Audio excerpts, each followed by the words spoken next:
are mighty, Jesus. What a great God you are. What a great God you are.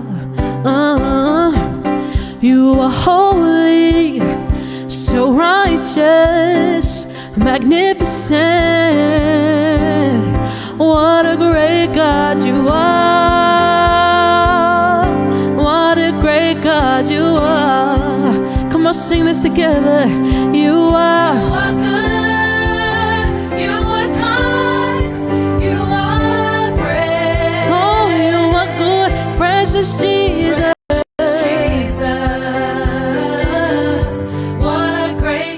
You are. Oh, you are good, great God. You are mighty, mighty Jesus. Oh, we bless your name now. What a great God you are. Oh, sing what a great God. What a great God you are. Oh yes, Lord, you are holy, yeah. So righteous, magnificent, magnificent. Oh,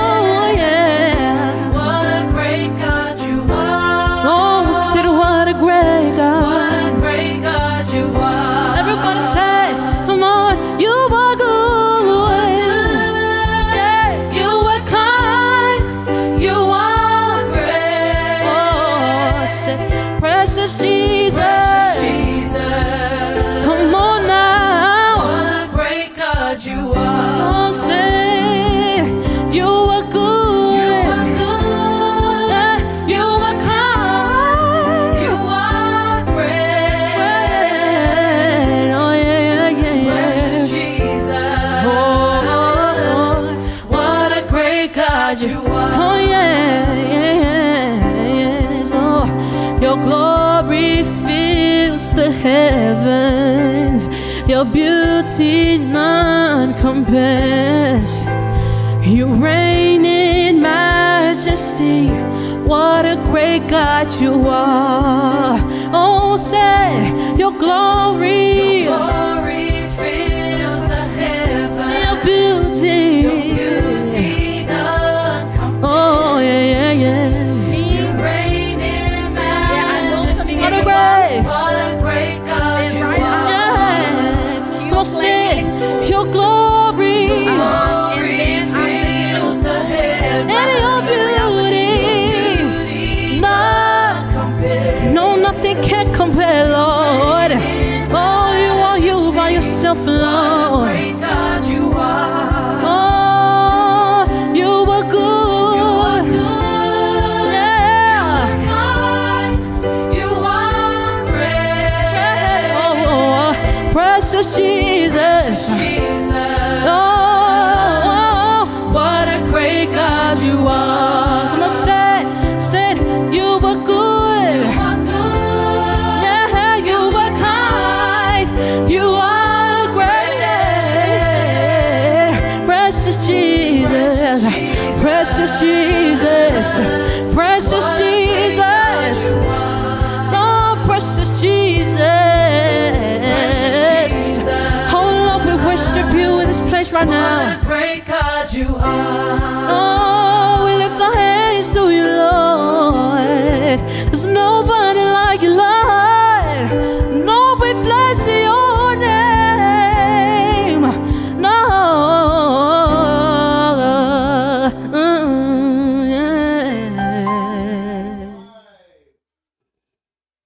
Welcome to our Sunday service, coming to you live from Christ Embassy, Sydney 2. I'm Pastor Nancy, and I am so glad that you are joining us today, and to all the brethren of Christ Embassy, Sydney 2. Wow, it's another week, and every week is testimonies upon testimonies, because the greater the challenge, the bigger is the testimonies. Hallelujah. So tonight I am so looking forward for the word from God that will take us to our next level. And we know that everything that presents itself toward us. They are bread. They are the springboard that will continue to catapult us in our perpetual victory parade. So sit back and enjoy all that has been prepared for you today. And I'm very excited with the word that is ready for us today. So we will begin our service now. We'll spend time getting yourself prepared, getting yourself ready as we are all tuning in from your home, from work, or from wherever you are. But you know, the Holy Spirit, He's right there with you. And the purpose of our service is the gathering of the believers, meaning it's a place where you make up your mind to give attention to the Word of God, give attention to the Holy Spirit, who is going to talk to you, who is going to help you see, expand your vision, and receive a word from God that is specifically for you. So let's do that at this time is you pray in tongues and bring yourself in. Hallelujah. And prepare yourself to hear, to be ready to receive and to do. Glory to God. Let's pray. Oh, Kandra Babu Rabahasakara Mahasekerekense, Libokoromo Sokoromo Sandra Babu Rakahanta, Libokoromo Sondro Kokorobo Sekerekense, Likandra Babu Rabahasekerekense, Limokorobo Sandra Babu Rabahanta, Likara Mahasakara Munto, Ramukoromo Sandra Babu Rabahasekerekense, Limokoromo Sondro Kokorobo Sekerekense, Limokoromo Sabarabanta, Rabukoromo Sandra Babu Rakahasekerekense, Limokoromo Sondro Boboromo Sakaramanta, Rabokoromo Sekerekense, Lamukoromo Sandra Babu Rakahasekerekense, Lamukoromo Sandra Kakandra Babu Rekehesekerekense, Limokendere Behesekeremense, Rabokondro Kokoromo Sandra, Ramakanta Bahasekerekense Behesekerekense, Ramokoromo Sandra Babu Rabahasekerekense, Limokoromo Sondro Kokorebehense, Lamokoromo Sandra, Libokoromo Sandra Babu Rakahasekeremense, Ramekerebehesekeremense, Rabukoromo Sondro, Rabakanta Bahasandra Babu Rekehesekeremense, Ramakanta Bahasekerebense, Likoromo Sondro Bobo Robo Sakara Bahasekeremense, Likandra Babu Rabba Asakara Bahasekeremense, Limokoromo Sandra, Lemekendre Bebeberebense Kehesekerekense, Ramanta Basakara Bahasakaka, Likeremehekerebense, Lamokoromo Sondro Kokoremehense, Lamakandra Babu Rabahasekerekense, Libokoromo Sokorobo Sekeremense, Ramanta Bahasakara Bahasekeremense, Rabokorobo Sekerekense, Libandra Babu Rabahasekeremense, Libokoromo Sandra Baba Baba Gasta Bahasekerekense. Oh, hallelujah. Oh, we bless you. Oh, we bless you, Father. We thank you. We love you. Oh, we bless you. We bless you. Father, we thank you for your love. Thank you for you have given us everything we need for life and godliness. Thank you that you have made us more than conquerors. Thank you that you have given us your nature, righteousness, whereby we can come to you, where we can stand in your presence, bold, fearless, because we know in Christ With your righteousness, there is no fear, no guilt, no condemnation, no inferiority. Rather, we are being brought in as sons of God. And today, as we gathered, it's the gathering of the associates of the God kind. It's the gathering of the sons of God. And we are here to receive from you, to hear from you on the mandate that has been given us for this nation. And Father, we thank you because as we increase in knowledge, grace is multiplied, ability to do, capacity is increased in the name of Jesus. Blessed be God in Jesus' name. Amen. Amen. Hallelujah. I hope you are like me. I am super excited. I know all the preference of Christ Embassy Sydney too, and every saints of God that is tuning in. Yes, be super excited, be super expectant to receive from God, because while you are, our faith is built not on the wisdom of God, hallelujah, but it's the wisdom of God. Blessed be God. So we'll begin our program today, and I would like to invite the choir back, and He Reigns. Again, I'm so blessed with the choir, and this song is a song that was written by Sister Anita and the choir, and that's something that we will continue to see, is have the platform to see the Loveworld ministers from the Pacific bringing out the songs of the Spirit and blessing the world with it. So He reigns with the choir. Thank you. Praise the Lord.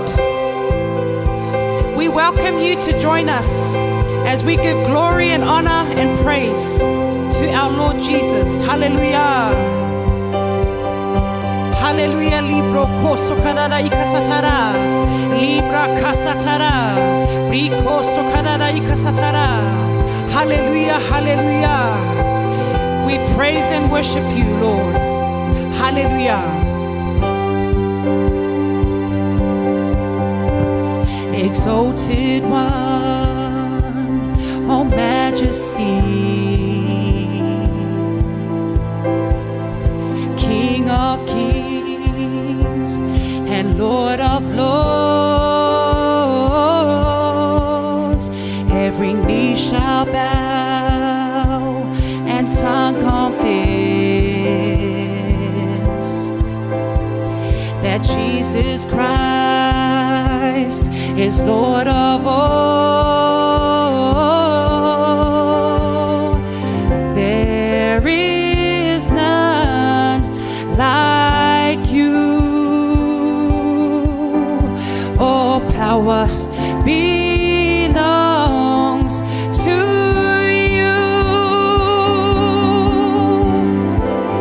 Hallelujah.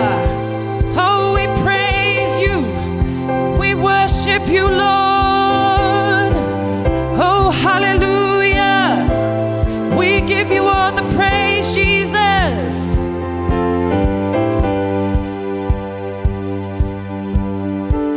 Exalted One, oh Majesty, oh King of Kings, King of Kings, and Lord of Lords.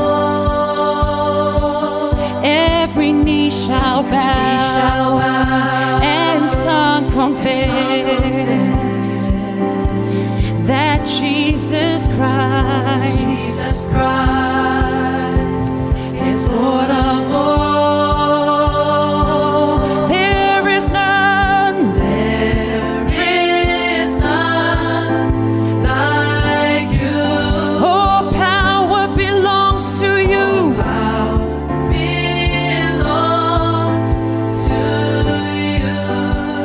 Oh, there is none, yes. Is none like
exalted, exalted one,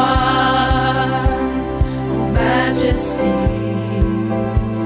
oh King of kings, King of kings, and Lord of all.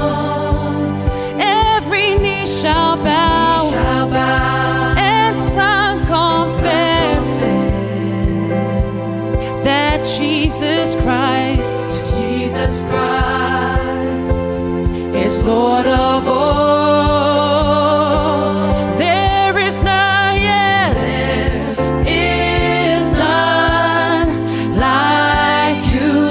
All power belongs to you, belongs to you. No, there is none like you. There is none like you. All the power belongs to you, belongs to you. Oh yes, you reign, you reign, you reign, you reign on high. Oh yes, you reign on high. Yes. You reign, you reign, you reign, you reign on high.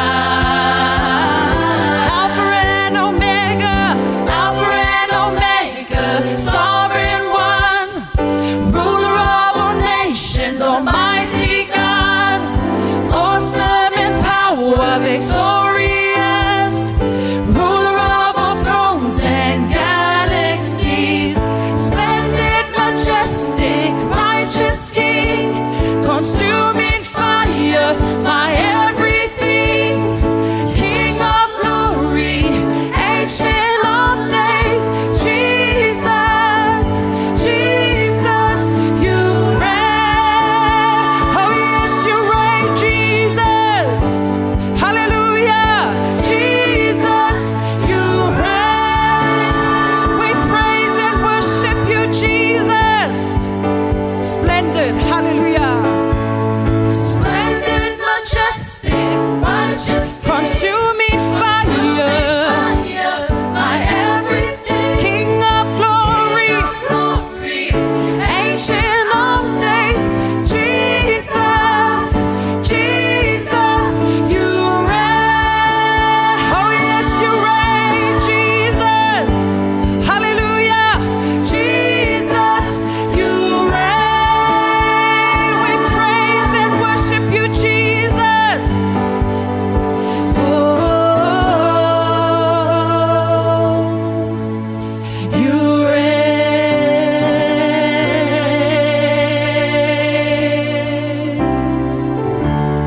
Hallelujah. Hi church, I'll be reading today's Rhapsody for Sunday the 10th. It's managing your body. I beseech you therefore, brethren, by the mercies of God, that ye present your bodies a living sacrifice, holy, acceptable unto God, which is your reasonable service. Romans chapter 12 verse 1. Pastor Chris says, being born again through your body is the temple of God. You're its caretaker or custodian. It's your responsibility to manage your body and keep it in health, in its utmost shape for God to use. Satan will try to do anything to ravage your body. He'll run rampage in your body if you let him, but you must say no. Recall what we read in our theme verse. It says, present your bodies a living sacrifice. God doesn't do the presenting for you.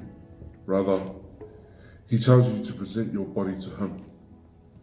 He gave you the authority to manage your body. This is why some Christians, even though they've received the Holy Spirit, can still be sick in their bodies. The reason is they're the ones in charge of their bodies. God has a right to rule your body, but he appointed you to rule it for him. Imagine the mayor of a city. He has the authority to run the city, but he doesn't run the individual homes in the city. He leaves the running of your home to you. It's the same as your body. You have to stop the devil from manipulating any part of your body. Use the authority that's been granted you in Christ. Use the name of Jesus. Furthermore, the Bible says you were bought with a price. Therefore, glorify God in your body and in your spirit, which are God's. 1 Corinthians chapter 6, verse 20. You are a spirit, you have a soul, and live in a body. Your soul is the seat of your mind, your emotions, and your will. God doesn't control your will, your emotions, and your mind. He tells you to do that. The Bible says in Romans chapter 12, verse 2, and be not conformed to this world, but be ye transformed by the renewing of your mind. Just as it's your job to manage your mind, it's your responsibility as well to manage your body. Renewing or managing your mind is done through the word, meditating on the word. That's also how to manage your body and keep it in divine health. The Bible says the word of God is medicine, health to your physical body. Proverbs chapter 4, verse 22. Thank you, church. Enjoy the rest of the service. I couldn't bear it. I couldn't bear this again. Seeing our daughter in that condition actually affected us, affected even the place of our work, our jobs. All of a sudden, we got to find out that the healing stream with our man of God, Reverend Chris, was coming up. My name is Ejiro Ogenesoni, and here with me is my daughter, Ogenenyure Michelle Sonny.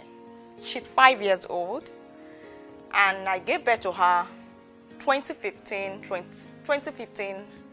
the 23rd of August.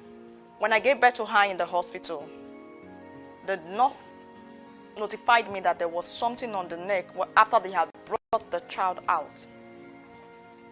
And I told the nurse to hand over the baby to me. And they handed over the baby to me. And I placed her on my chest. And I said, "Thank you, Jesus."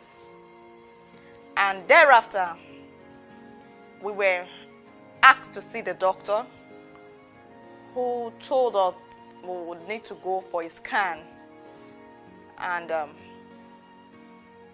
to find out what exactly the case was, to check the measurement of the growth. We were going every week because they had to check if it was growing. They had to check that it wasn't affecting her breathing and that it would not affect her speech also. So we were always going to the hospital. Then we also did the scan. After the diagnosis, it was given a name, cystitis. Emotionally, seeing our daughter in that condition actually affected us, affected even the place of our work, our jobs, and our social life. As our parents, we are affected. The stress of taking her to the hospital about every fortnight was really challenging then. And the day went by. We did the surgery. It was successful. And thereafter, we came back home with her, and she started going to school and all of that. But then, all of a sudden, we just observed that the growth started growing again. Where is this from? I was wondering, because we had already done the surgery, with tears running down my eyes. Every day again. Where would I start from? Neighbors, people on the street, people around. She couldn't walk freely. Because definitely they will ask the question, "What is this? What is this on your neck?" Even children will ask, "What is this? What's that?" And I'll be there with her. Tears will be dropping down in my eyes. I couldn't bear it. I couldn't bear this again. And all of a sudden, we got to find out that the healing stream with our man of God, Reverend Chris, was coming up. Glory! I knew it. That was it. We just gave our everything to read, our heart, our spirits to read, that this time around, God definitely will do something. This growth will die permanent death. And then, today came when a man of God began to pray for the children and was saying that angels are healing children everywhere. We knew the angels were here, moving, they were walking. Children, look, children are being healed right now. Children are being healed. Children are being healed. Begin thanking God for your child. Children are being healed right now. I just saw it. I just saw the angel of the Lord. The angel of the Lord. I just saw the angel of the Lord. He just spread out his hand, and it was for children. Children are being healed all over the world right now. Receive a miracle for your son, for your daughter. Something is happening right now. Oh, thank you, Lord. Thank you, Lord. Thank you, Lord. And as the man of God declared the word, we touched our daughter, and the healing power entered and caused that healing to happen instantly. And as the healing took place, hallelujah, we just woke up one morning and we did not see the growth again. It's gone forever.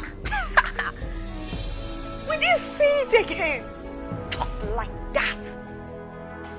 Just like that. It was gone. And you know, people today asking, where is the growth? I say it's not there, it's gone. It's gone. Now we are happy. The family is happy. We can go out together again. She too, my daughter too is happy. She can talk. She talks well now with confidence, and God Almighty has done the great miracle.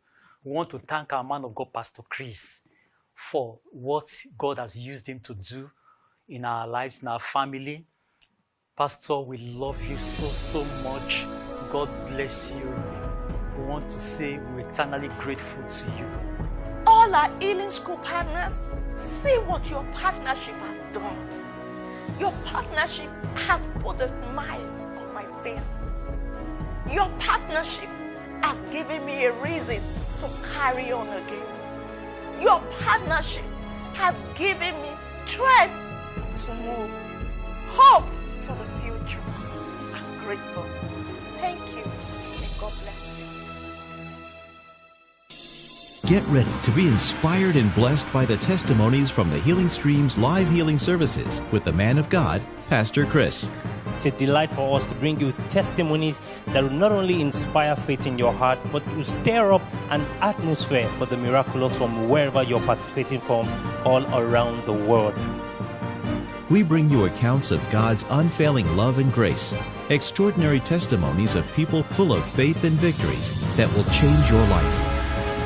Tell us where you're calling from. I'm calling from Hungary, Budapest. I'm calling in from Ottawa, Canada. From UK. And I'm from India. Calling in from Kenya. I reside in Norway. Everywhere healings were taking place. Everywhere miracles were happening. I felt the anointing throughout my body, from the top of my head to the tip of the feet. There are no borders, there are no walls, there is nothing to prevent the power of God from reaching anybody right where they are, right in this very moment. Tune in every weekend from Friday to Sunday, 4 p.m. to 6 p.m. GMT +1 for an extraordinary time on Healing Stream's Testimonies Live. Don't miss it.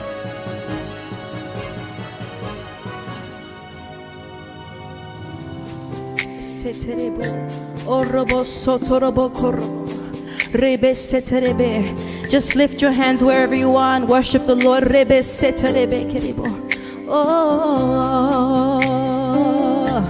Oh, you're the same God.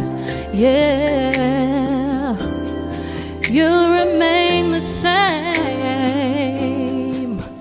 Yes, Lord.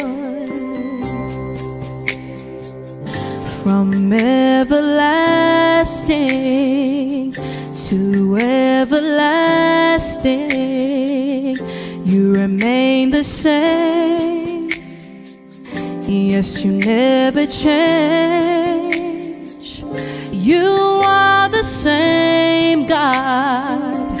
Yesterday, today, God. You never fail. You never change. Jesus, to you we lift our voices. We give you all our worship. We bless your holy name. Jesus, we give you all the glory. We give you all the honor. We bless your holy name. Sing from everlasting. To everlasting you remain. You remain the same. Yes, you never change, God. Oh, you are the same. You are the same, God. Yesterday, today, God. Yes, you never fail. No, no, no, no. You never change. Sing Jesus.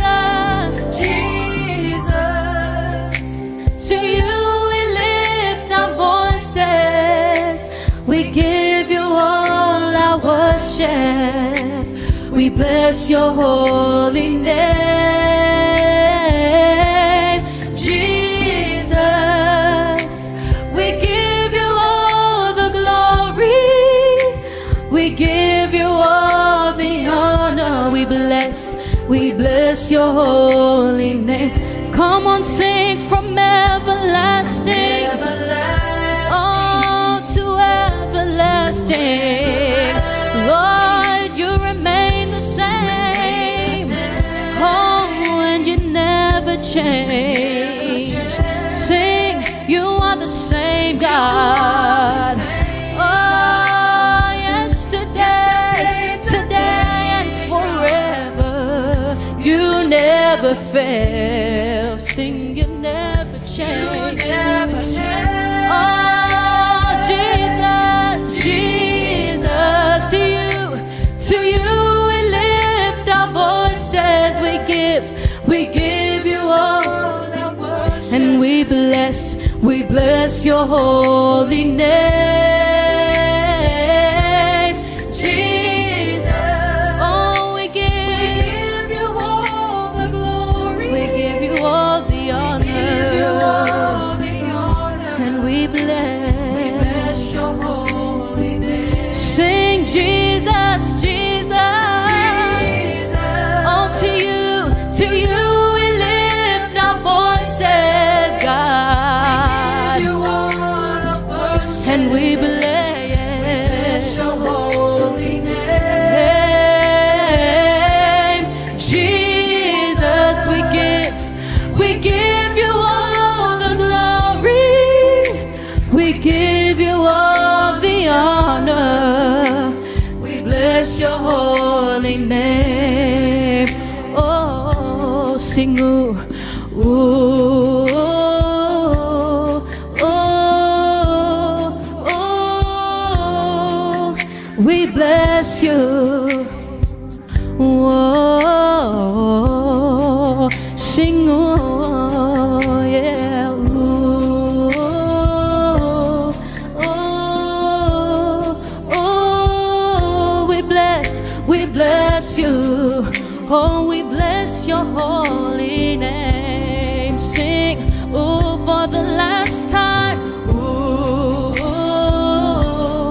oh, oh, we bless you.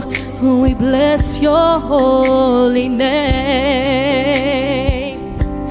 Jesus, to you we lift our voices. We give you all of our worship, and we bless your holy name, Jesus.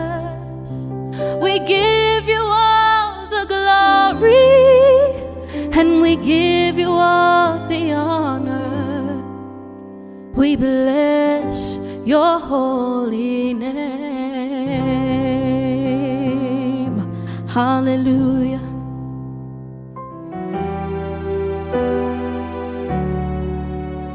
Hallelujah.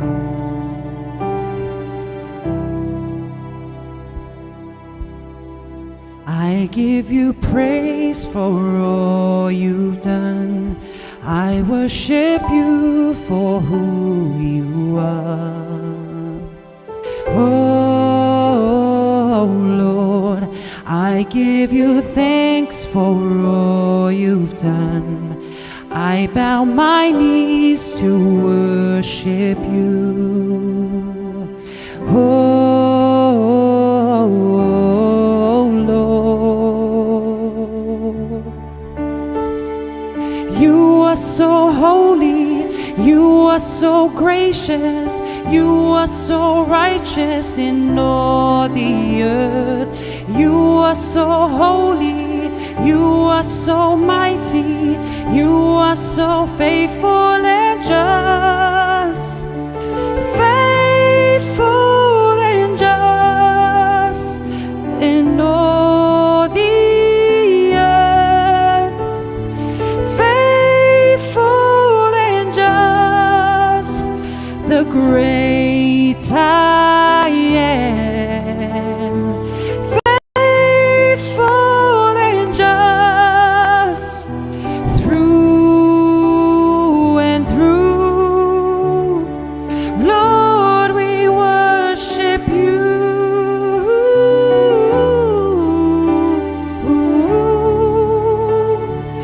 Lord, we worship you. Oh, the Prince of Peace,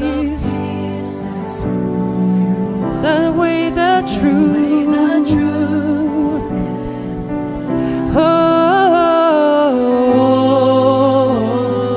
hope of the earth, King of kings,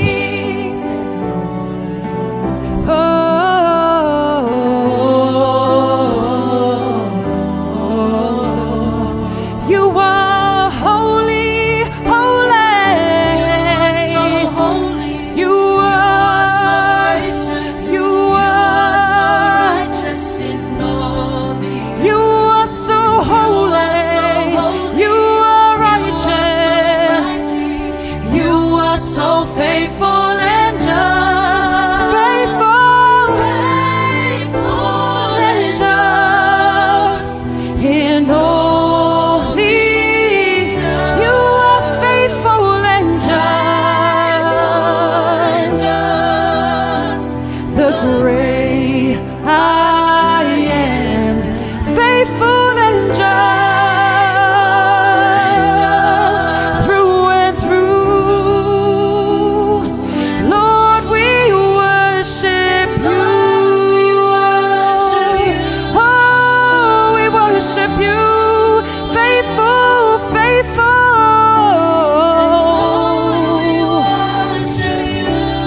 Oh, we worship you. The Prince of Peace, that's who. The way, the truth, and the life. Oh, hope of the earth. Oh Lord, we worship you. Yes. Oh,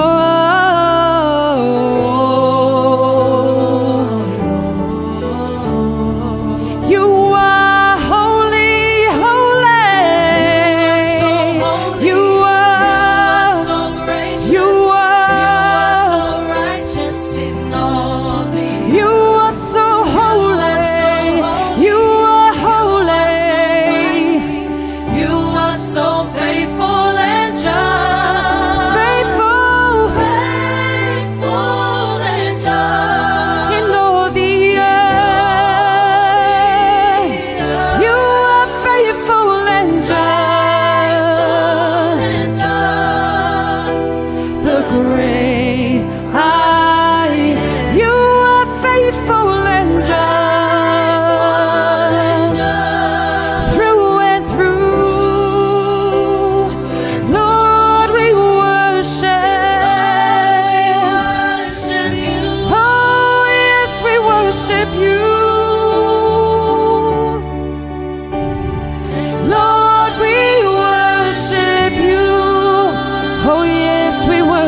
you. Lord, we worship you for who you are. Lord, we worship you, the great I am. Lord, we worship you through and through. Lord, we worship you for who you are. Lord, we worship you. Oh yes, we worship you. Oh yes, we praise your name. Lord, we worship you. Oh yes, we do. Oh yes, we worship you. Oh hallelujah. For great I am. Oh, we worship you. Yes, we do. Worship you. Lord, we worship you. Lord, we worship you for who you are. Lord, we worship you. Oh, we worship you. Oh, we praise your name. Oh, we love you, Lord. Oh, you are glorious. Oh, hallelujah. Hallelujah. Hallelujah. Oh, hallelujah. Hallelujah.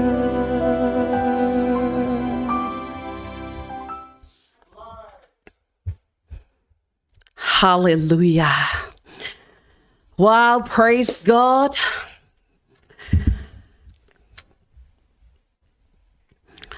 It's what a amazing month it is for us, that it is our month of visualization, and it is something that it has to take over our consciousness. It is something that determine that drive how we are to go about this month. In other words, we awaken to that. We walk, we live with that consciousness that this is the month of visualizations. In other words, there are things that God has set us to look at, to see. And this comes to us as pictures.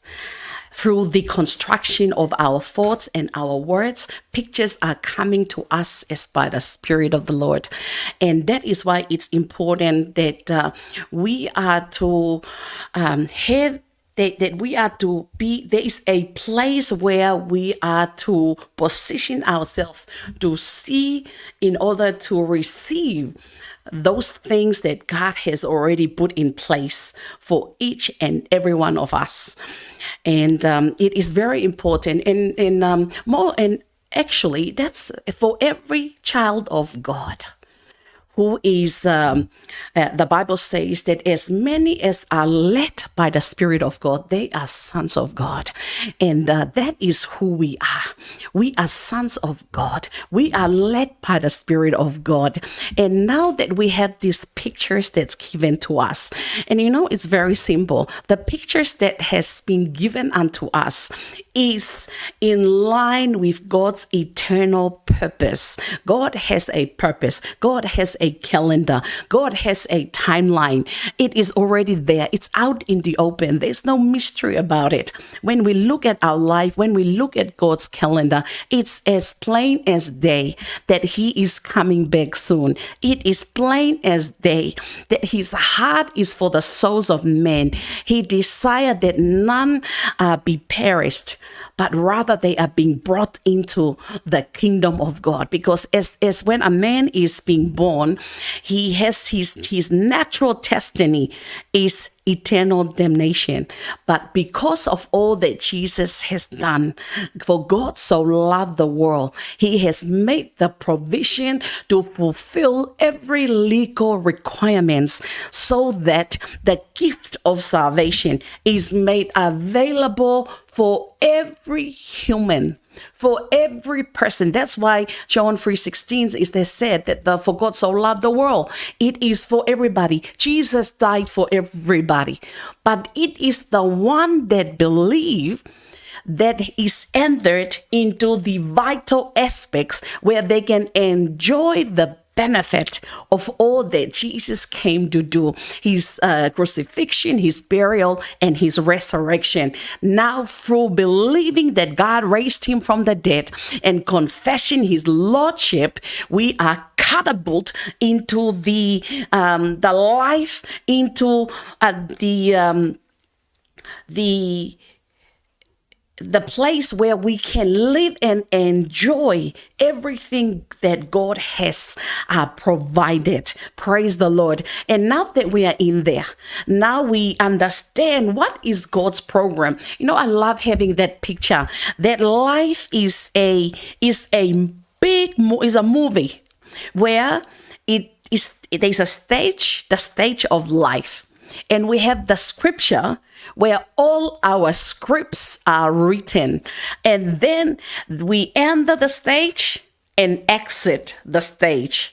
And you know, it's been 2,000 years is the script of the church, where when Jesus was raised from the dead, we were raised with him. That's what happened. When we are born again, we were raised together with him, and we are reigning. We, the church, we, the Christians, we, the born again Christians, we are reigning.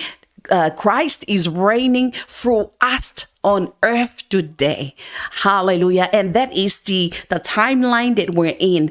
And that reigning means we have been given everything. There's nothing left of God to give us. Nothing. He has given us his life. His life, as the life that God has, is the life that he has given us. He has given us his righteousness. We can't improve on it. We can't take away from it.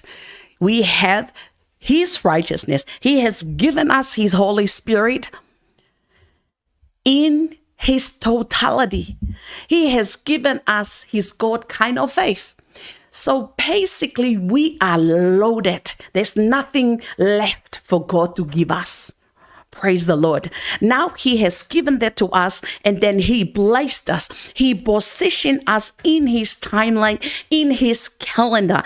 And that's the most exciting thing is the realization, is the understanding that we, you and I, who's alive today, we are the last relay team. We are the one that has been given the task of seeing the church come to its fullest, come to its climax in preparation for his return. On that note, it means that no wonder, when we listen to our man of God, Pastor Chris, as he continued to unveil the mysteries of what's being written in the Word of God, it's like our eyes are open, and more we are being awakened to our reality of who we are. Now that we come to this month of visualization, with that in mind, that everything is there and we are continuously being awakened to our reality and the things that God has given us to do. And that's why the extent of your vision is the boundary of your blessings. So we are given the word of God, and it's now up to us. And that's why our visual powers is very powerful. It's a tool. Our imagination, our imaginative power is our creative ability. And that's why we are being given instructions from Pastor Chris that we are to be careful in ensuring that we have a heart of purity and of righteousness, such that we know that we are influenced, that the forces that are influencing how we are looking, the images that we are getting, is by God, not by Satan, because Satan has no way of executing his agenda except through men. So he has been doing that, and we're seeing his influence in what he's doing with the countries in the world and all the things that are happening. But we are seeing, so through that, we understand, we exercise our authority as kings, priests, and we declare and decree and put things in alignment with God's perfect will. Now, today I would like to talk about, given the pictures that God has given us. We set before us is the nations of the world. So everywhere we are staying, everywhere we are reciting, those nations, God will be asking you, what have you done with the nations? And that's something that when God opened my eyes, it's like he awakened me when I heard that he will ask me, what have you done with the nation that I have given you? And there are things that are burning or are bubbling in you. There's a stirring in your spirit.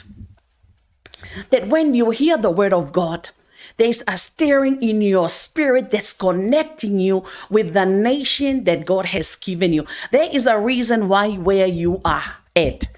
If you are listening from Fiji, well, there's a reason why you are currently placed in Fiji. If you are listening me from Melbourne, there's a reason why God blessed you in Melbourne.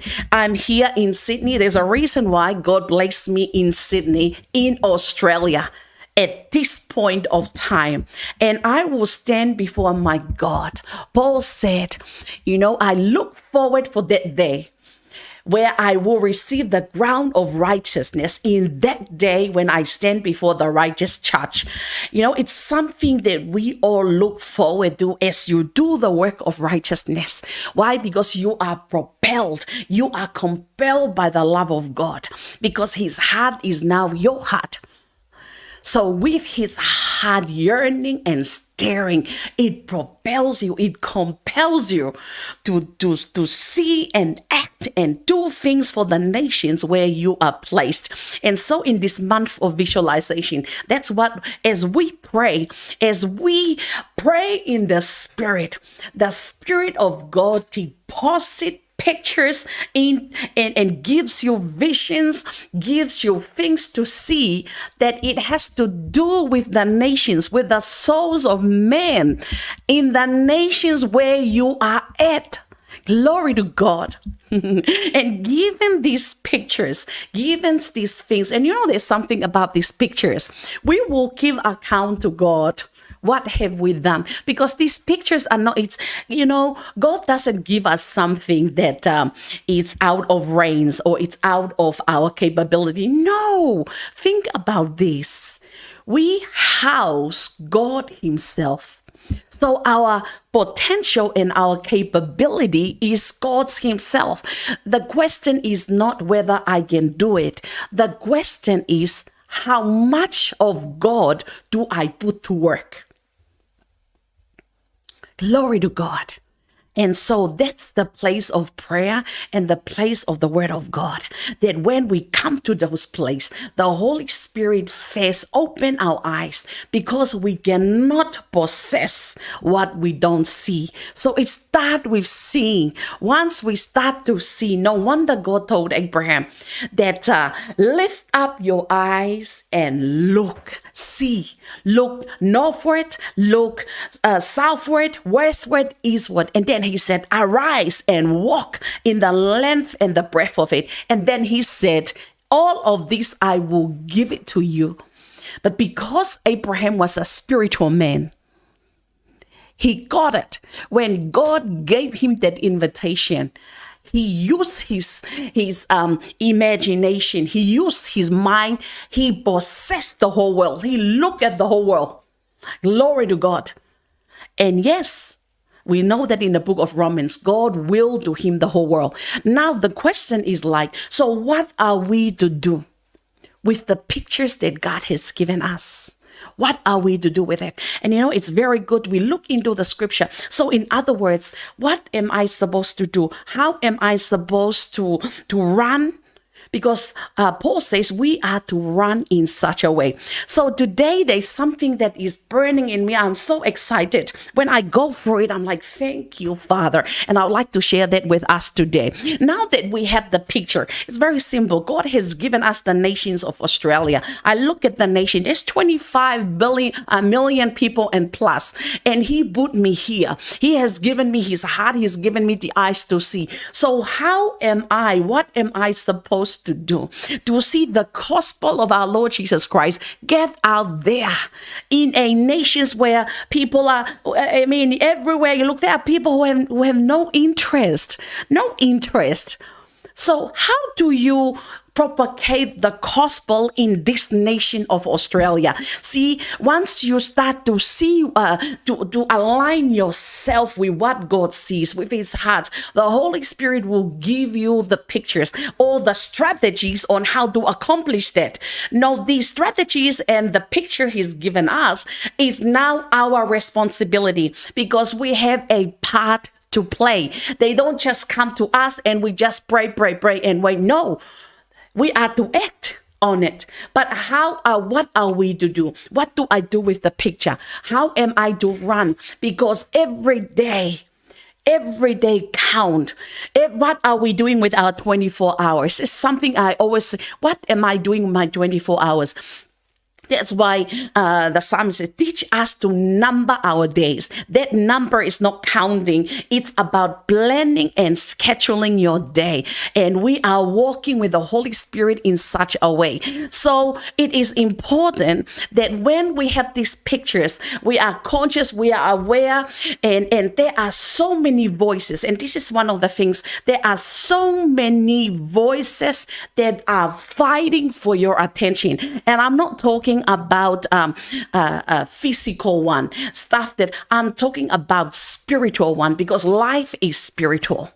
Life is spiritual, and they are fighting over you. And that's why these are the things that we have to come into a place we recognize, because it's part of the instruction that was given to us by Pastor Chris. He said that we are to recognize the circumstances and those things that militate against the picture that God has given you, and you use the name of Jesus, right, to render them inoperative.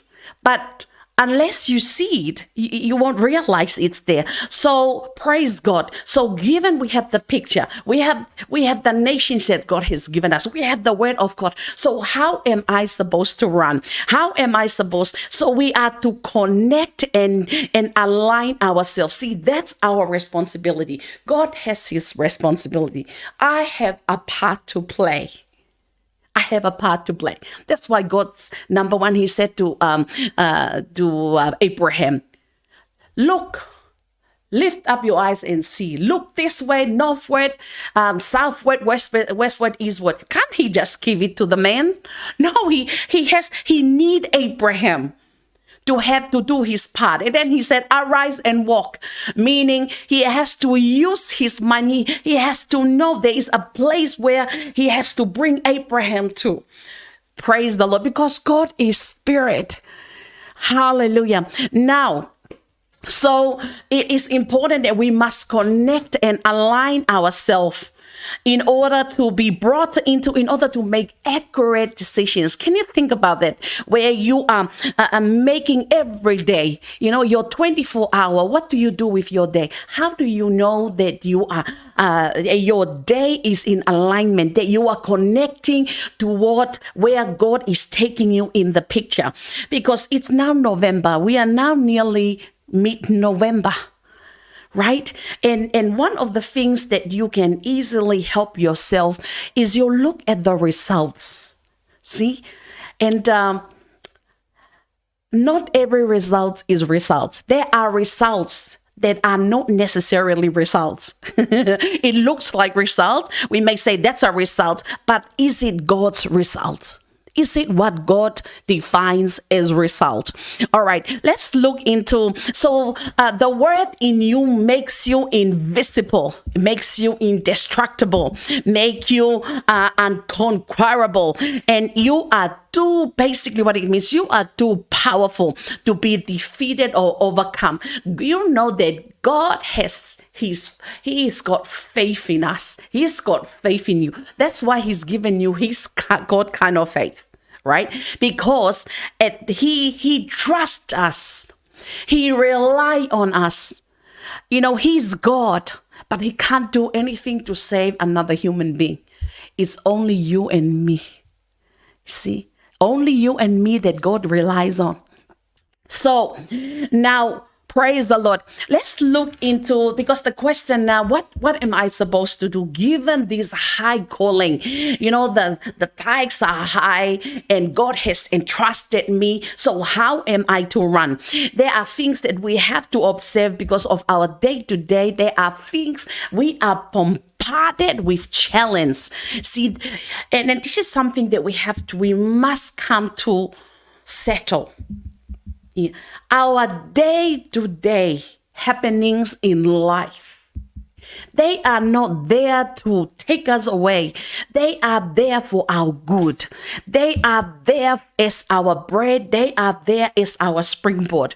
But the question is so how am I dealing with it so that it doesn't become a distraction? Rather, it becomes my springboard. Let's look into the book of James, chapter 1, let's start from verse 2 and 4. James, chapter 1, let's read, starting from verse 2. My brethren, count it all joy when you fall into diverse temptation. My brethren, count it. This word count, it means consider it. Consider it all joy. What a life to think about that everything that comes your way is joy. It's a positioning in life where you look at everything with joy. Count it all joy, exception of none. It has to be joy. Count it all joy. When you fall into diverse temptation, fall means you are encompassed. When you are being shot at from all directions, he says, count it all joy. Verse 3. It says, knowing this, that the trying of your faith worketh patience. Do you know there is a trying of your faith? What is this trying? It means that the proving. Your faith is to be proved. Your faith means you have to try your faith. Because why? Faith is go from strength to strength. And I love this word knowing. See, this word knowing means ginosko. It's this word ginosko. Ginosko means revelation, is knowledge that comes to you by revelations, right? Let's look into Ephesians chapter 3, verse 19. We see here this word knowing is very important. Ephesians 3:19 says, and to know the love of Christ, which passeth knowledge, that ye might be filled with all the fullness of God. Now this know there, and to ginosko, the love of Christ, which passeth gnosis. Gnosis is a scientific or intellectual knowledge that's come to you through your sensual, you exercise or you use your physical senses, and that's where you get your gnosis. So there is a knowledge that higher than that is the ginosko. Ginosko is revelation that comes to you through revelation. Knowledge that comes to you through revelation. So, and to ginosko, the love of Christ that passeth knowledge. Hallelujah. So, revelation knowledge, there is no assumptions. You see, scientific or gnosis or intellectual or scientific knowledge, see, science, there is no absolutes. There's no absolutes. It's assumptions. But gnosis, ginosko is revelation, is knowledge by revelation.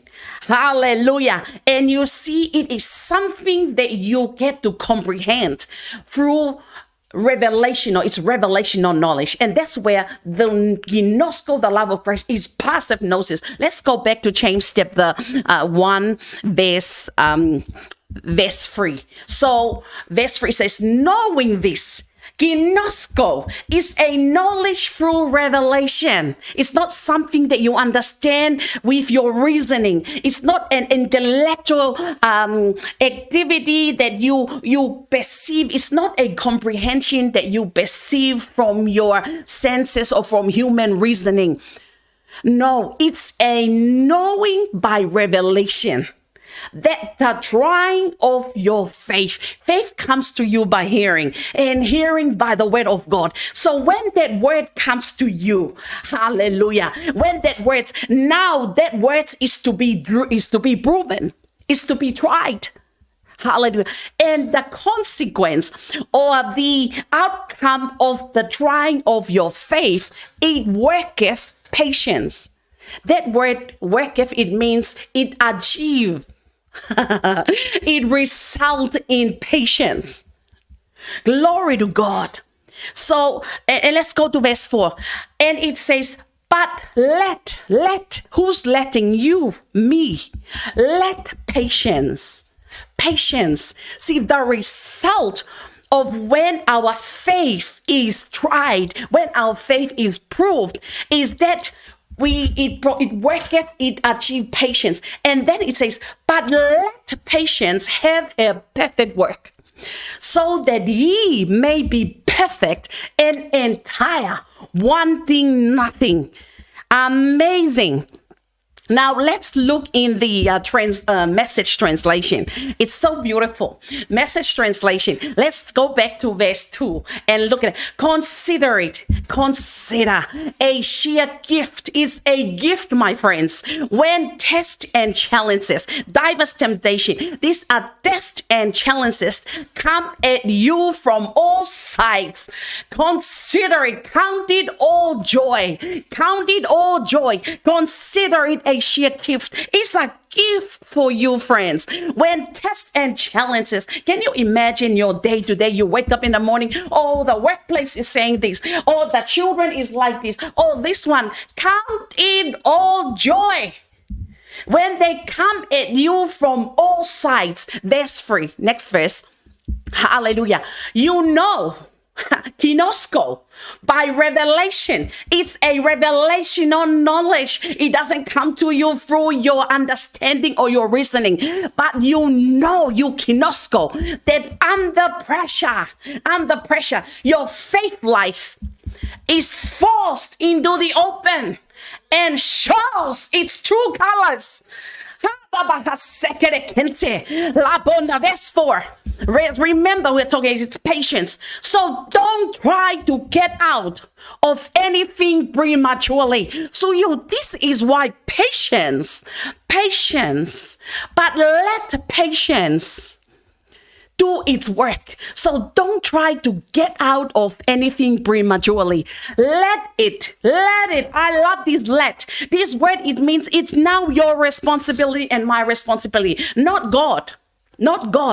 See, let it do its work. Let patience do its work, so you become mature and well developed and not deficient.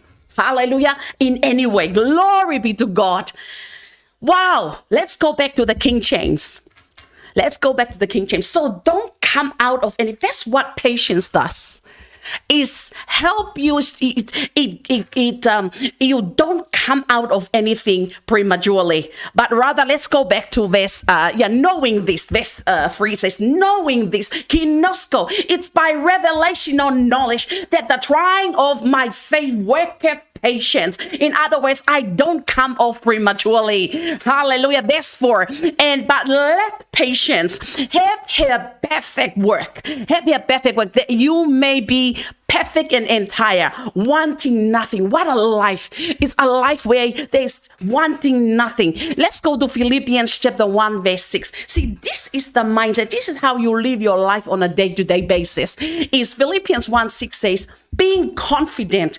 Can you say that of yourself? I'm so confident. That is why you can count it all joy, because you are confident. You are confident of this very thing, that he which had begun a good work in me will perform it until the day of Jesus Christ. Let's go to the NIV translation. Yeah, so we are confident. When you are confident, you are settled, you are immovable.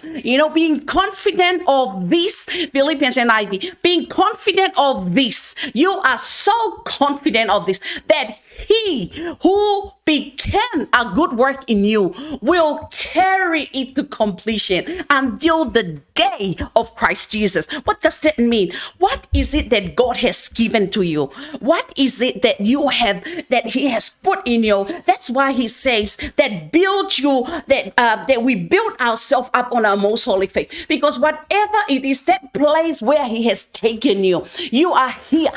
Now he says that deposit, the picture, the desire, the longing that is in sync with what God has. He said, you be confident in the fact that he who started a good work in you, he will carry it to completion until the day of Christ Jesus.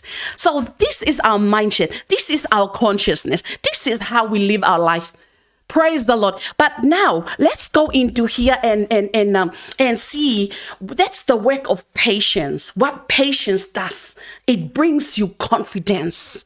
Yeah, your faith continues to go from strength to strength because you are certain that he's able to complete it. Now let's look into a story which we can learn a lot from.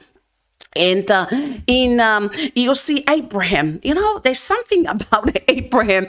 God has used it. He labeled him the father of faith. And he has brought us into this life because through this man, God got a covenant with him. It started Abraham in the book of Genesis chapter 12. We see this man in Genesis chapter 12, from verse 2 to 3. Now, Abraham was 75 years old. Think about this. He's a 75 years old guy, and God came to him and he said, I will make of thee a great nation, and I will bless thee and make thy name great, and thou shalt be a blessing. Can you imagine God showed up and tell you these things? When God speaks, it's a done deal. Yeah. In other words, he's coming and he declared these words. He's given Abraham these pictures, right? It is saying, Abraham, I will make of thee a great nation. I will bless thee and I will make thy name great, and thou shalt be a blessing. Let's go to verse 3. And Abraham, and I will bless them that bless thee, and curse them that curseth thee, and in thee all families of the earth be blessed. Can you imagine? This is God giving this 75-year-old man this blessing and these words. It's like he prophesied over what he is going to do with him, right? So, wow. Now, this time, so from chapter 12 in Genesis, it took sometimes from there to chapter 15. Let's go to chapter 15 from verse 1. Let's go to verse 1. Now, from between chapter 12 to chapter 15, much has happened. Right? Because now Abraham was now coming out, and he's going to where God said he's now journeying. And in that journey, many things has happened. Among those things he came, his wife was beautiful. He had a beautiful wife. So they came to Egypt. They had to go there and sojourn there because it was famine, and they had to go there. And because he was afraid of his life, he had to actually say that Sarah is my sister, right? The king find out anyway, and God made him so rich, right? He rich, and then because he's so rich that Lot, who was with him, was also rich. They were so wealthy. They had their now. So what happened? There was a strife between Lot's headsmen and his, so they had to be separated. And then we also understood between this from 12 to 15, Abraham fought 5 kings, and he met the Melchizedek. So much has happened between chapter 12 and 15. Now it comes to chapter 15, verse 1. Let's go for it. It says, after these things, there are many things that are happening from the time that you receive the picture to the fulfillment to the materializing, or where those pictures become a reality. Glory to God. So after these things, after chapter 12, 13, 14, with all the happenings in there, Abraham now comes to chapter 15, and he says, after these things, the word of the Lord came unto Abraham in a vision, and saying, fear not. Fear not. Why would God say fear not? He has to encourage Abraham. Remember, he said, I will bless you. I will bless the world for you. And all these things God said. Now it's chapter 15, and God has to come to and say to Abraham, Abraham, fear not. I'm thy shield and thy exceeding great reward. Let's go to verse 2. Listen, Abraham said, Lord God, what wilt thou give me, seeing I go childless? And the steward of my house is Eliezer of Damascus. Let's go to verse 3. And Abraham said, behold, to me thou hast given no seed, and lo, one born in my house is mine heir. And verse 4. And behold, the word of the Lord came unto him, saying, this shall not be thine heir, but he shall come forth out of thine bowel unto him. So shall thy seed be. Right? So, and forth of thine own bowels shall be thine heir. So God is telling Abraham, verse 5, and he brought him forth abroad and said, look now toward heaven, and tell the stars, if thou be able to number them. And then he said, and so shall thy seed be. Verse 6. And he believed in the Lord, and he counted it to him for righteousness. And see here, God again brought him out, because something is yet to happen. Abraham is need to believe, because he's now dialoguing with God and say, but God, you said all these things, but I have no son yet. So God has to brought him out and give him another picture and help him to use his imagination to connect with what he has to say. So God has to use the stars to connect Abraham with what he has said. So when Abraham saw the stars and God said, count them, can you tell? So when he was looking, his imagination kicked into gear and he connected with what God says of him. And then verse 6 it said, and he believed in the Lord, and he counted it to him for righteousness. Glory to God. And verse so now that Abraham believed, now he believed, okay? And then now we go to verse 17. Verse 17 is because now God was ready to make the covenant with Abraham. See, the covenant is a legal document, is a contract. Like, you know, when you come to sign your lease, you have the tenant and yours where you both agreed to, is a binding contract, is a legal document that has your part and his part. So God has already told Abraham that this is, I will do this for you, you know. And then Abraham said, okay then, and this is what I'm gonna, so that they had to cut a covenant. So at that time, the way you cut the covenant is that the instructions is in this chapter. But what God did right? What God did, he has to put Abraham to sleep.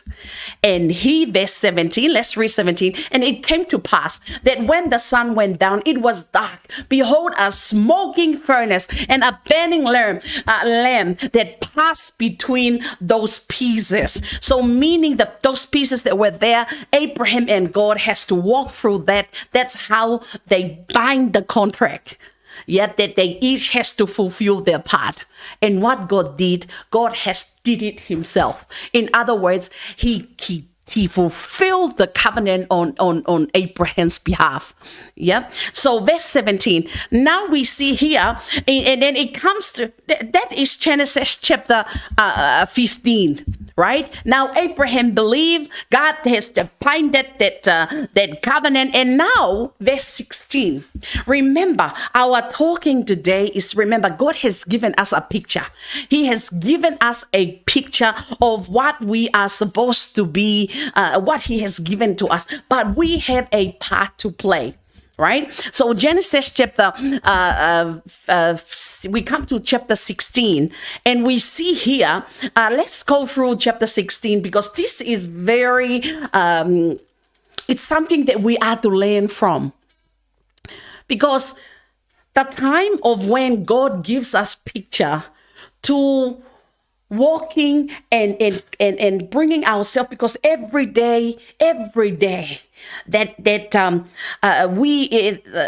day when you wake up, your 24 hours is part of what God has given you as moving you toward the realization of the picture that he has given you. Remember, we are accountable for the things that God has given us to do, the things he has given us to see, the nation that he has given us, the word that he has placed in us. Everything that he has given us, we are accountable for that. The more we know, the more we are accountable for. And we are loaded. We are loaded with the word of God. Now, this chapter 16 is very instructive, because you see, while we are waiting, that's why James is saying, let patience does it work, so that you don't come out prematurely. Somewhere in the process, we decide to help God out. Yeah, because we thought, I think God needs some help. Let's go into this part here and see how did Abraham and Sarah went about responding in trying to accomplish what God said. Let's go. Verse 1, it says, we read it from the NIV. Now Sarai, Abraham's wife, had borne him no children, but she had an Egyptian slave named Hagar. Verse 2. So she said to Abraham, the Lord has kept me from having children. Go, sleep with my slave. Perhaps I can build a family through her. Guess what? Abraham loved his wife, Sarai. Abraham agreed to what Sarai said. Verse 3. So after Abraham had been living in Canaan 10 years, right? So it's been 10 years now since God spoke to them in chapter 12. Sarah, his wife, took her Egyptian slave Hagar and gave her to her husband so that to be his wife. Wow. He slept with Hagar and she conceived. When she saw that she was pregnant, she began to despise her mistress. Now, when Hagar fell pregnant, she began to despise Sarai. Let's go. Then Sarai said to Abraham, you are responsible for the wrong I'm suffering. I put my slave in your arms, and now that she knows she is pregnant, she despised me. May the Lord judge between you and me. All right, verse 6. Your slave is in your hands, Abraham said. Do with her whatever you think best. Then Sarai mistreated Hagar, so she fled from her. Verse 7, the angel of the Lord found Hagar near a spring in the desert. It was the spring that is beside the road to Shur. And he said, Hagar, slave of Sarai, where have you come from and where are you going? I'm running away from my mistress Sarai, she answered. Then the angel of the Lord told her, go back to your mistress and submit to her. Wow. What a story. What a story. Can you imagine? Like this, it's been 10 years since God told them that he will bless them and the seed will be from them. After 10 years of waiting, Sarai decided, okay, then let's help God out. Go ahead, take Hagar and let's get us, because it's Abraham's seed anyway, right? So now Hagar got pregnant. She despised Sarai. Sarah got angry, blamed Abraham. Now Abraham said, do as you wish. Now she mistreated Hagar. Now Hagar ran away. And now the angel of the Lord came back. Can you imagine? The angel didn't come and say, Sarai, what is this? You've done wrong. No, the angel appeared to Hagar and said, go back to your mistress and submit yourself. Right? And he said, hey guys, slave of, just keep it there until I say, please. Just keep it there. So verse 7, and the angel of the Lord found Hagar near a spring in the desert. It was spring that is beside the road to Shur. So in verse 8, just keep the thing until I said so. And he said, Hagar, slave of Sarai, where have you come from? Okay, so he said he's running away from. Let's go to the next verse, please. And then the angel of the Lord told her, go back to your mistress and submit to her. Verse 10. The angel added, I will increase your descendants so much that they will be too numerous to count. Wow. Can you imagine this girl? Just think about it. Can you just keep it there, okay? And then he is like, can you imagine this? What have I done? I just follow my mistress instructions. Look at where I am right now. I'm now being so mistreated. Now I'm here, and now God is saying, go back and submit to her. But then the angel said, I will increase your descendants. Yeah, praise God. So keep going. Let's go all the way to the end. Next one, please. Verse 11, the angel of the Lord also said to her, you are now pregnant and you will give birth to a son. You shall name him Ishmael, for the Lord has heard of your misery. Verse 12. He will be a wild donkey of a man. His hand will be against everyone and everyone's hand against him. And he will live in hostility toward all his brothers. Wow. Do you see what is going to happen? He's going to be living in hostility. In other words, trouble will always be there. Anyway, verse 13. She gave this name to the Lord who spoke to her, you are the God who sees me. For she said, I have now seen the one who has sees me. Next one, please. That is why the world was called Beer Lahai Roy. It is still there between Kadesh and Bered. Next.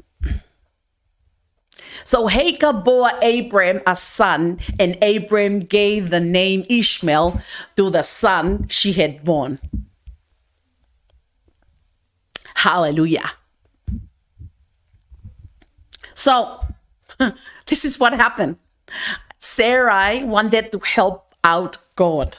So she come up with an idea or a strategies. You know, this is very instructive because this month, Pastor Chris has instructed us on the reason why we have the purity of heart and righteousness. Yeah, because, you know, Sarai would have been thinking it's okay. You know, we are helping what God says because it is Abraham's son anyway. Right? But that was not God's idea. That's not God's way. God has, and now let's go back to, let me go. Sorry. So we see this is a story that is there for us. that let patience does it work. So we don't come off prematurely and actually do things that we think it's going to help out. But it is so out of sync with what God has actually intended to do. Now, 10 years pass. Now we come into Genesis chapter 17. Now we come to Genesis chapter 17. Now, Genesis chapter 17, I haven't given the verses yet. So Genesis chapter 17, now Abraham is now 99 years old. Go to verse 1, please. So Genesis chapter 17, verse 1. Now Abraham was 99 years old, and the Lord had appeared to Abraham and said unto him, I am the Almighty God, and walk before me and be thou perfect. Now, it has now been 24 years. It's now been 24 years, and now God showed up saying, Abraham. Now at this point of time, God has done is doing many things now. What he did now, he come and he had to change Abraham's name to Abraham, and he has to change Sarai's name to Sarah. And Abraham is father of many nations, and Sarah means mother of princes. Now, after he changed their name, because your name is connected to your destiny. When someone call your name, you answer. And that's why God has to change their name to line up with their destiny. And that is so important because we answer to our name. Now, Genesis chapter 17, verse 17 to 21. Let's go there. So verse 17. Now God is ready. Praise the Lord. He's verse 17. It says, Then Abraham fell upon his face and laughed, and said is in his heart, Shall a child be born unto him that is 100 years old? Remember, he's 99. So how can it be? And shall Sarah that is 99 years old bear? So he's like, because God is now showing up to him again, and again affirm what he has said. Because God now comes and said, I have made you father of nations. Now God is talking. And remember before he said, I will bless you. Now God says, I have made you father. Now Abraham laughed. He's like, he laughed in his heart. And he thought, wow. Shall a child be born? Because it's been 24 years now, right? So, and let's go to the next verse. And Abraham said unto God, oh, that Ishmael might live before thee. Next verse. And God said, Sarah thy wife shall bear thee a son indeed, and thou shalt call his name Isaac, and I will establish my covenant with him for an everlasting covenant, and with his seed after him. Yeah, let's go to the next verse, please. And as for just 15 and 16. So you see here, now God is coming and talk and say, now Isaac is now coming to the picture. Praise the Lord. Now Isaac is coming to the picture. And go back to verse 17. Yeah. 18. Yeah. So now God is talking, 19. Where's the one about Isaac? Yeah.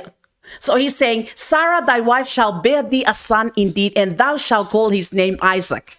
Right now, he is, for the first time, he's talking about Isaac. Go to the next verse, please, 20. And as for Ishmael, I have heard thee. Behold, I have blessed him and will make him fruitful and will multiply him exceedingly. 12 prince shall he beget, and I will make him a great nation. Go to the next verse, please.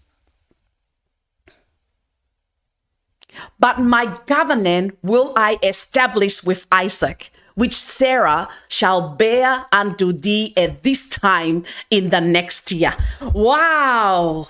Now God spoke. He said, this time, this set time for the next year. Do you know there is a set time for the picture that God has given you? There is a set time. Hallelujah. There is a set time. But until that set time comes, how are we to organize ourselves? Let patience have its work. Let faith work with patience. Let patience have its work.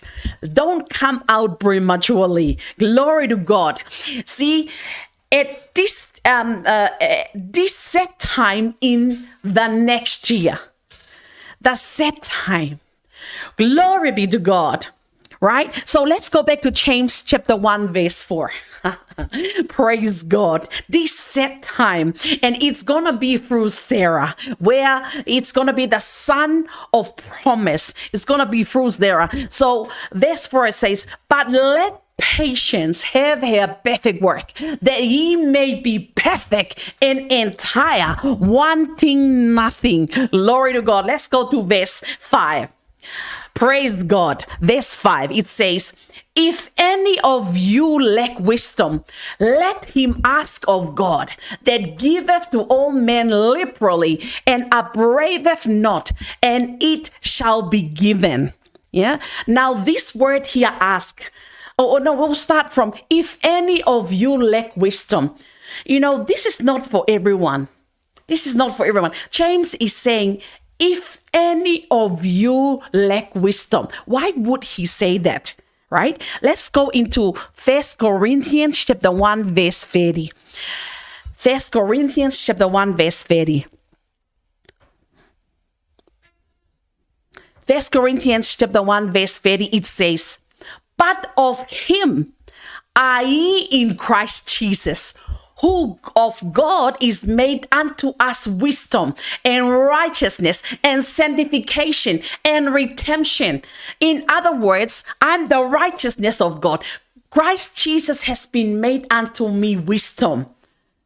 So that is why James is saying, if anyone lack wisdom, because you have the wisdom of God. Christ Jesus has been made unto you wisdom. And he's saying, if any one of you lack wisdom, and he said, let him ask of God. Now this word ask here, one of our rhapsody for this week talks about this word ask comes from the Greek word ideal. Yes, sound familiar? Ideal. It means is to require. It means to make a demand. It means to declare what you want. So in other words, if any of you lack wisdom, let him make a demand of God. Make him declare what you want of God, that giveth to all men liberally and upbraideth not, and it shall be given to him. Hallelujah. Verse 6. Let's go to verse 6. But let him ask in faith. Again, that word ideal. It means let him make a demand. Let him declare what they want. Do it in faith, nothing wavering. For he that wavereth is like a wave of the sea, driven with the wind, For he that wavereth is like a wave of the sea, driven with the wind and tossed. Verse 7, for let not that man think that he shall receive anything of the Lord. Let that man think that he will receive anything of the Lord. Verse 8, for a double-minded man is unstable in all his ways. Let's look into the Message translation of verse 8. A double-minded man is unstable in all his ways. Then in the Message translation, it says, that person is adrift at sea, keeping all your options open. Keeping all your options. This is how a person that is double-minded, that is being tossed to and through, they have their options open. In other words, it's like, I will leave here the Panadol. If the pain will persist, I will keep declaring divine health. When the pain is unbearable, okay, then God understand. Let's just take the Panadol. I need to sleep for work. That's leaving your options open. Yeah.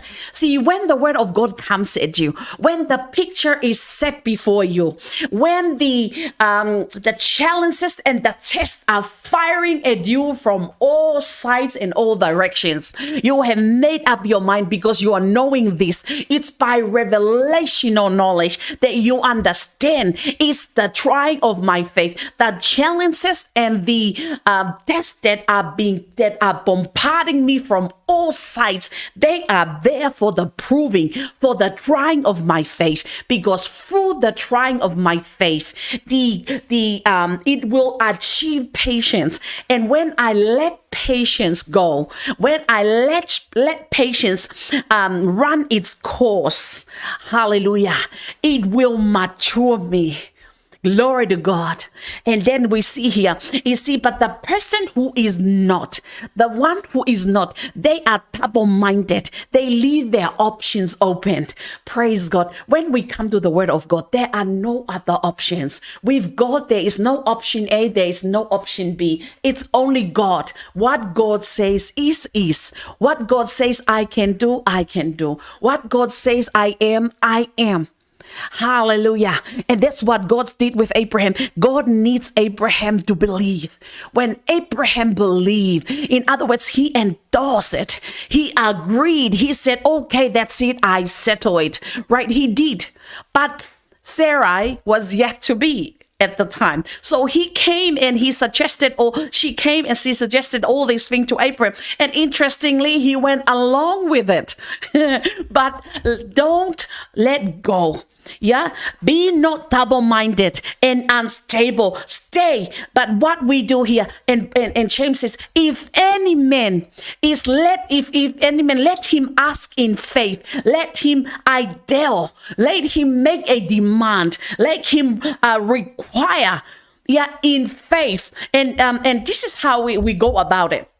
Right? So how do we go about it? Peter and John demonstrate this kind of ideal, how we are to make demand. Yeah, because what happened, we have been given the name of Jesus. All the circumstances and the situations that are coming at us, that are trying our faith, one thing that we must know and we must be is that we see all those tests, all those challenges that are contrary to the picture that God has given us. We use the name of Jesus. We ideal. We make a demand. In the name of Jesus, we cut off everything that is inconsistent with what God said, with the picture that he has given us. And that's what Peter and John did in Acts chapter 3, verse 6. Let's read that. Now, Peter and John came to the temple as they do on a day-to-day basis.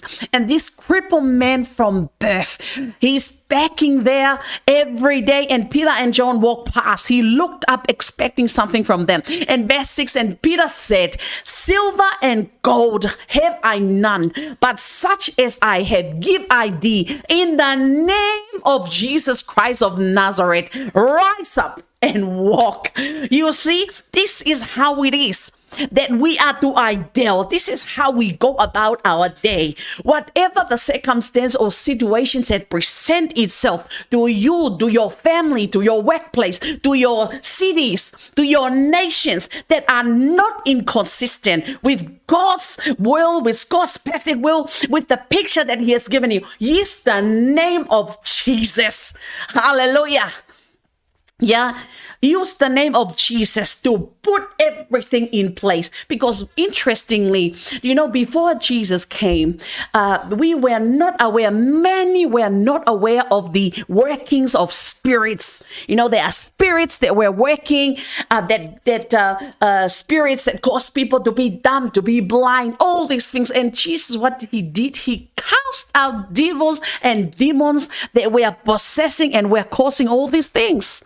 Right? So that's what we do. We are dealing with spiritual influence that are making manifest around us with our families. And what we do, we use the name of Jesus. We are there. Knowing this by revelation is a knowledge through revelation. You know, we put our faith to work. We use the name of Jesus to put everything in line and in sync with what God has given us to do. Praise the Lord. So, glory to God. So that is our word for today. Hallelujah. Let patience task it work. Let it not come out prematurely, but you hold on to it. Hold on to it until the set time. Until the set time is God. After 25 years, you know, he showed up and he said, now Isaac, at this time next year, he will be here, the set time, right? So there is a set time for the picture that God has given you. And you know what? We have a short window, a window of opportunity that is left for us. And that's why we know that God is moving by his Spirit across the face of the earth. We have healing schools, healing streams coming up at the end of this month. And this is God's agenda for the nations of the world. The Spirit of God will sweep through the nations of the world with power and supernatural manifestations, and there will be healings everywhere and salvations, because he said this is the time of the reign of righteousness, and salvation will spring forth. So the question is like, what are we to do about it? What is it? Because the Holy Spirit has given us pictures regarding these nations. What are we do with it? The strategies the Spirit of God has given to us. And that is why it's important that we are not to be distracted with all the happenings and everything that is there for the proving and the trying of our faith.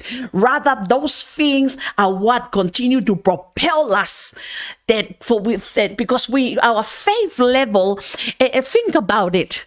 If you live in Australia, you require the nation kind of faith to subdue nations, but it's going to be what's going on with and around you.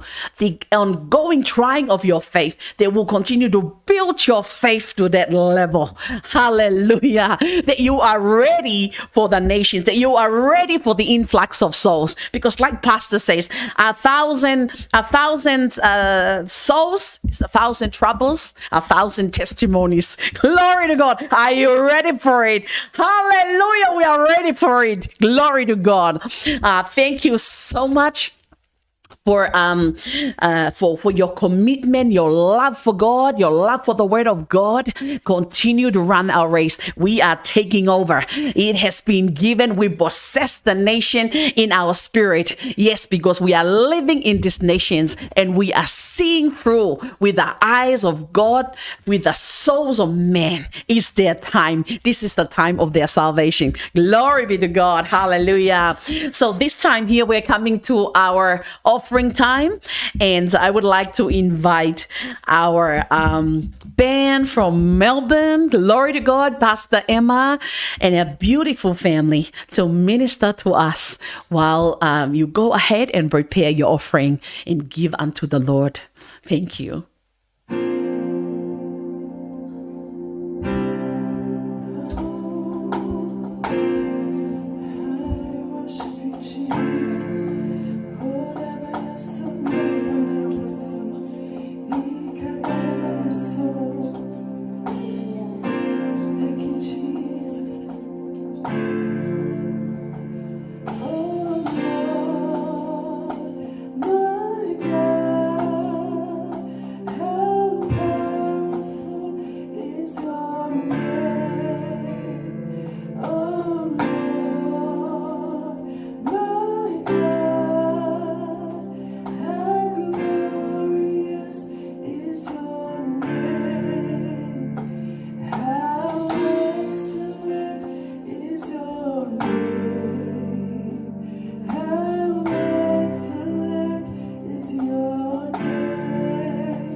Hallelujah. Thank you so much, Pastor Emma, for the beautiful ministration with all of your children. They are amazing. God bless you all. Let's take this time to pray for the offering. Hallelujah. Father, we thank you for all that you have blessed us with. And today, as we give that in offerings, in tithes, in partnerships, in seeds, I thank you because they are multiplied in righteousness. They are advancing the cause of the gospel. They are being sent, and it produces the fruits thereof of all that he has been sent for. Father, I thank you for everyone who has given, that their fruits of righteousness are multiplied, and the seed that they have given will continue to produce a harvest. We bless you and we thank you in Jesus' name. Amen. Hallelujah. Wow, thank you so much for joining in. I'd like to thank Pastor Davida. He has been working to put our online service and making a lot of improvement, make of progress, as you can see from our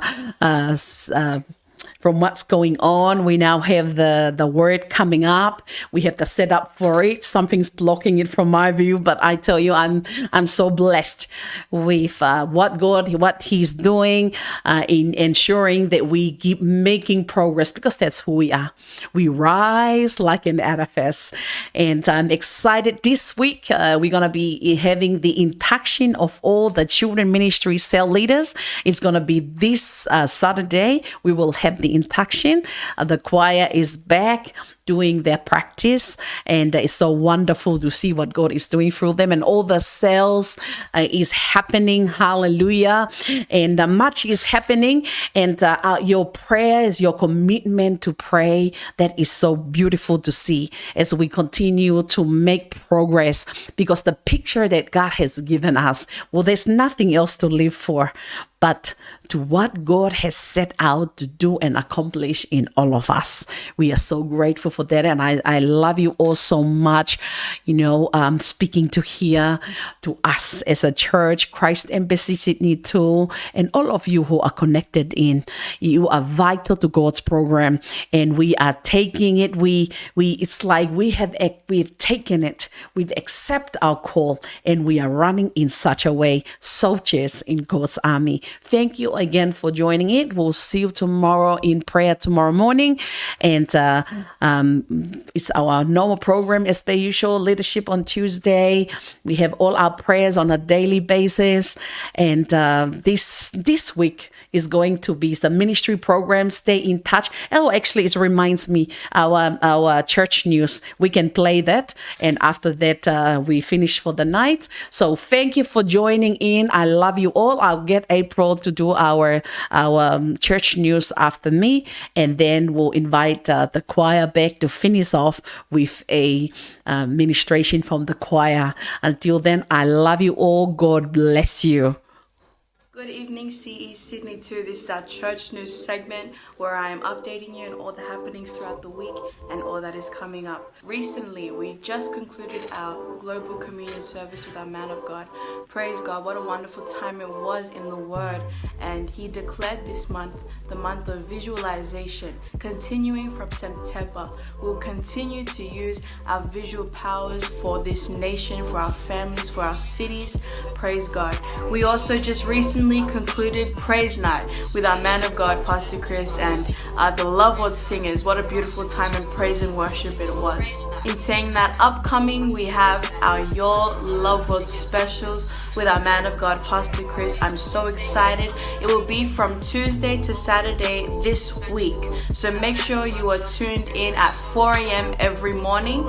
Set your alarms. Make sure you set those dates so that you're ready. There will be a rebroadcast later on that day, which we'll update you more about. But get ready. It's going to be a beautiful time in the Word with our man of God. Of course, we've had our cells consistently hold. It's been wonderful to see all the testimonies that are coming in. Praise the Lord.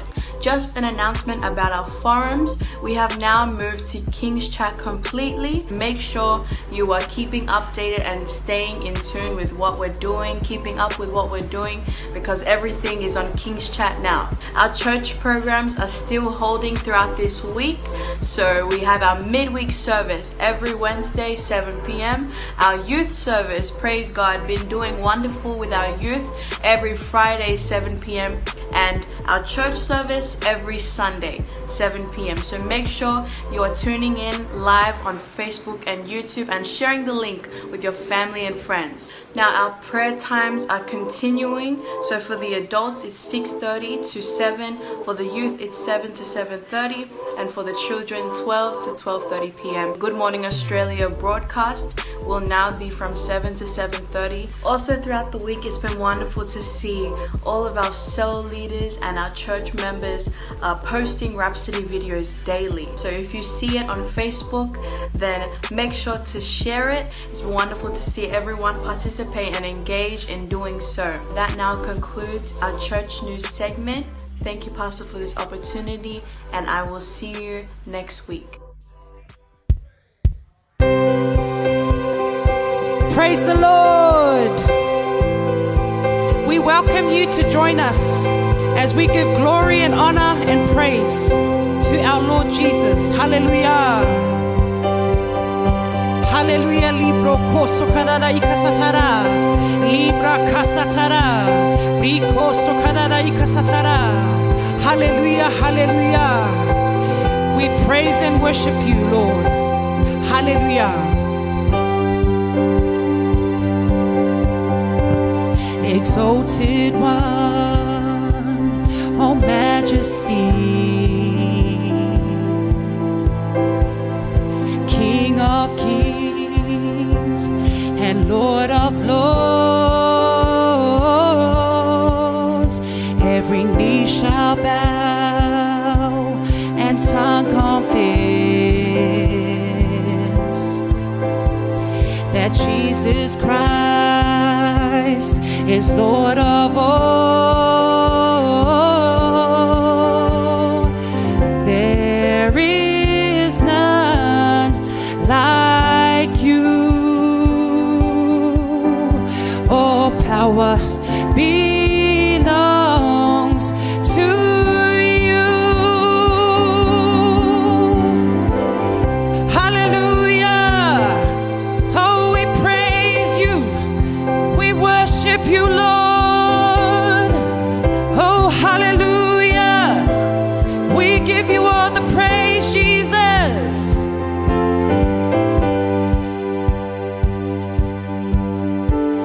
Exalted One, oh Majesty, oh King of Kings, King of Kings, and Lord of all.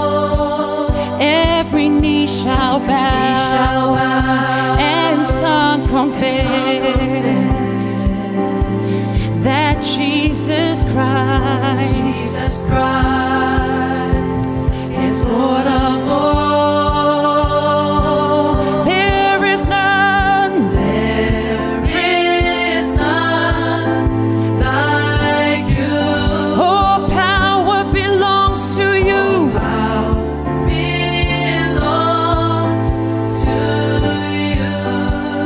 Oh, there is none, yes. Is none like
Exalted One,